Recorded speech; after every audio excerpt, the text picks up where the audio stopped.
Italy का एक बादशाह हुकूमत और दौलत के घमंड में गरीबों से बात तक करना भी बुरा समझता था, इसलिए अक्सर लोग इसे नापसंद करते थे। एक रोज बादशाह शिकार करने गया, किसी जानवर का पीछा कर रहा था कि इसका घोड़ा बेकाबू होकर दूर निकल गया। तमाम नौकर सिपाही वजीर सब बिछड़ गए और बादशाह तन्हा रह गया।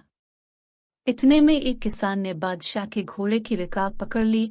इसकी शक्ल हुबहू बादशाह से मिलती थी, फर्क यह था कि उसकी पोशाक और हालत गरीबों जैसी थी। इसने बादशाह से कहा कि मैं 3 दिन से हुजूर की ड्यूटी पर भूखा प्यासा चला आ रहा हूँ, मगर कोई मेरी फरियाद नहीं सुनता।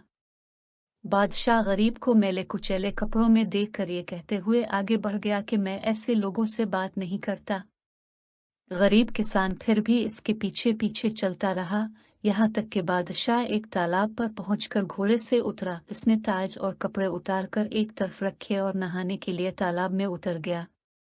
जब बादशाह तालाब में आतर चुका तो गरीब किसान ने बादशाह के कपड़े पहनकर ताज सर पर रख लिया। बादशाह के घोड़े पर सवार होकर रफू चक्कर हो गया।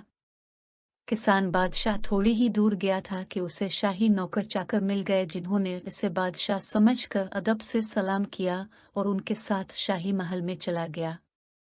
असल बादशाह तालाब से नहाकर बाहर निकला तो कपड़े, ताज और घोड़ा कुछ भी मौजूद न था। वो बहुत घबराया, मगर अब क्या हो सकता था। नाचार गरीब किसान के मैले कपड़े पहने और कई दिन तक फाके करने और भटकने के बाद शहर पहुंचा, मगर अब इसकी ये हालत थी कि जिससे बात करता कोई मुंह न लगाता, और जब ये कहता मैं तुम्हारा बादशाह हूँ तो लोग इसे पागल समझकर हंस देते।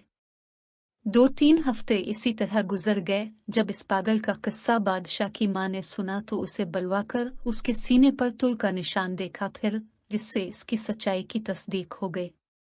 किसान ने असली बादशाह की यह हालत देखकर कहा, क्या तुम वही शख्स हो जो दौलत और हुकूमत के घमंड में गरीबों की फरियाद नहीं सुनते थे?